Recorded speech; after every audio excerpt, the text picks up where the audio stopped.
লোহিত সমুদ্রের বুকে এই মুহূর্তে বইছে উত্তাল বারুদের ঝড়। মধ্যপ্রাচ্যের আকাশ বাতাস কাঁপিয়ে শুরু হয়েছে এক ভয়ঙ্কর সংঘাত। ইয়েমেনের সশস্ত্র বাহিনীর বজ্র মুঠোয় আবদ্ধ হয়ে পড়েছে সৌদি আরবের তেলবাহী জাহাজগুলো। লোহিত সাগরের কৌশলগত জলসীমানায় যেন এক নতুন যুদ্ধের উন্মাদনা ছড়িয়ে পড়েছে। মাত্র ৪৮ ঘন্টার ব্যবধানে সৌদি আরবের ৩টি তেল ট্যাঙ্কারে সরাসরি হামলা চালিয়েছে ইয়েমেন। বাব আল মান্দাব প্রণালীর উত্তাল জলে আটকে গেছে একের পর এক বাণিজ্যিক জলযান। গত সোমবার থেকে এ পর্যন্ত অন্তত ১৬টি সৌদি জাহাজকে জোরপূর্বক ফিরিয়ে দেওয়া হয়েছে। ইয়েমেনি সূত্র থেকে নিশ্চিত করা হয়েছে যে তাদের ঘোষিত কঠোর নৌ অবরোধের পর থেকে একটিও সৌদি তেল ট্যাঙ্কার এই জলসীমা পার হতে পারেনি। ইয়েমেনের সশস্ত্র বাহিনী পরিষ্কার জানিয়ে দিয়েছে, যতদিন এই নিষেধাজ্ঞা বলবৎ থাকবে কোনো সৌদি জাহাজকে এই পথ মারাতে দেওয়া হবে না। পরিস্থিতি আরও বেশি জটিল রূপ নেয় যখন ইয়েমেনের আকাশসীমায় হানা দেয় একটি শত্রুর ড্রোন।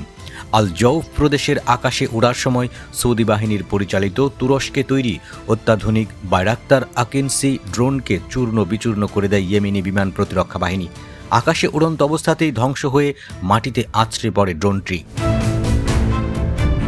ইয়েমেনের এমন কঠোর অবস্থানের পেছনে রয়েছে দীর্ঘদিনের ক্ষোভ ও বঞ্চনা।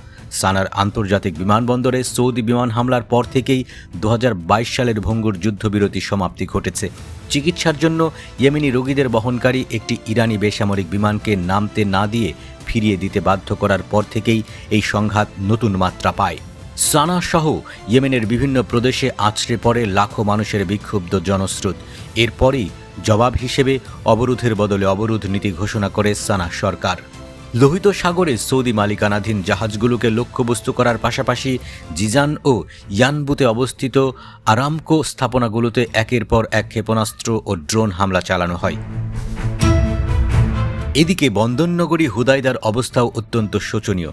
সানার পরিবহন মন্ত্রী মোহাম্মদ কোহাইম আল মাসিরাহ টিভিকে দেওয়া সাক্ষাৎকারে জানিয়েছেন, সৌদি আগ্রাসনের পর থেকে লোহিত বন্দর কর্তৃপক্ষের প্রায় $12 বিলিয়ন বেশি ক্ষয়ক্ষতি হয়েছে। বন্দর ও ক্রেনগুলো ধ্বংস করে দেওয়ায় সেখানে মানবিক সংকট চরম আকার ধারণ করেছে।